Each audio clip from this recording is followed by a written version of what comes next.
Quero ouvir o camisa 13 da Seleção Brasileira do Rádio. O nome dele é Jorge Serrão, trazendo o seu comentário. Vai na mesma linha aí. Tem censura pela frente. Tem Jorge Serrão por aqui. Fala, Serrão! Saudações, Alexandre Pitoli. Algoritmo sensor, você foi promovido, né? Parece que sim. Saudações, meus amigos, meus amados haters, todos ligados da Auriverde Brasil. A censura inconstitucional pode se tornar uma realidade no Brasil? O risco é concreto. Pode sim. Estamos diante de um cenário de censura que vai ser praticada de maneira cínica ou até de maneira disfarçada, a pedido daquele que se sentiu prejudicado por algum conteúdo em rede social. Dado o objetivo, o Supremo Tribunal Federal aprovou por 8 votos a 3 a tese que obriga as plataformas digitais a removerem imediatamente conteúdos classificados como condutas antidemocráticas ou que agradem a alguém, mesmo sem ordem judicial. Bastará um pedido extrajudicial para que o conteúdo seja removido. Ou então pode ser usada aí a tese da autoavaliação das próprias redes sociais, que vão medir se tem um risco de agressão e que isso justifique a retirada do conteúdo do ar, pois pode representar multa, processo ou algum outro tipo de problema para a própria rede social.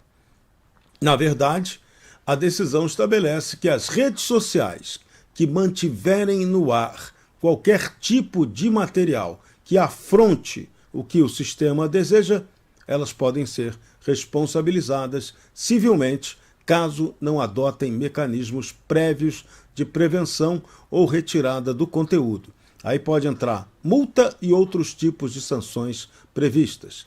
Também pode valer para quem utilizar o conteúdo e o conteúdo que for considerado aí ofensivo pode também ser alvo de ações de efeito criminal, que também podem render multa, punição, até eventualmente cadeia ou penas que privem a pessoa da sua liberdade e dos seus direitos básicos.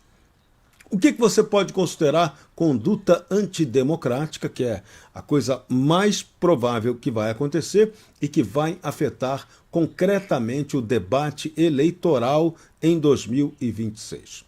Condutas antidemocráticas são aquelas que a tese do Supremo Tribunal Federal determinou, estão tipificadas tanto no artigo 296 do Código Penal, uso indevido de símbolos nacionais, até os artigos 359L até 359 letra R de rato do Código Penal, que incluem os crimes como abolição violenta do Estado Democrático de Direito, impedimento do exercício dos poderes e até golpe de Estado. Está tudo isso na tal Lei do Estado Democrático de Direito. A gente pode dizer, a exemplo daquele samba, dos originais do samba do passado, cantado pelo Mussum, né? Assassinaram o camarão, assim começou a tragédia no fundo do mar. Pois é, aqui no Brasil, a tragédia de assassinato do camarão, que redundou na tragédia, começou em 2 pontos. Primeiro, 6 anos atrás, com o início do chamado Inquérito do Fim do Mundo, assim batizado pelo ex-ministro aposentado do Supremo Tribunal Federal, Marco Aurélio de Mello. E depois, pela promulgação dessa Lei do Estado Democrático de Direito, que está valendo desde 1º de setembro de 2021. Então, a situação é complicada. O Brasil hoje, com essa interpretação que considera parcialmente inconstitucional o artigo 19 do Marco Civil da Internet, coloca todo mundo sob o risco de censura concreta. Então não tem outro jeito. Ou a gente vai lutar pela liberdade, ou a gente vai partir para definir que o Brasil precisa ter liberdade de expressão de verdade, ou então vamos ficar na roça. Tem aí um impasse que vai chamar a atenção. Por quê?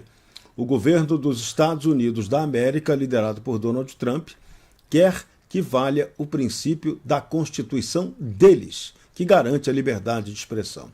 E as principais empresas de rede social são sediadas nos Estados Unidos, portanto, têm que obedecer à lei americana. Só que aqui no Brasil, elas têm outra regra para seguir, que vai ser o Marco Civil da Internet, flexibilizado em seu artigo 19. E aí, o que elas farão? Seguirão a diretriz de Trump e podem sofrer punição se não seguirem, ou seguirão a diretriz brasileira e talvez tenham que punir os brazucas por não respeitarem a lei americana. O que é que vem por aí? É isso que nós vamos ver, o que vem por aí.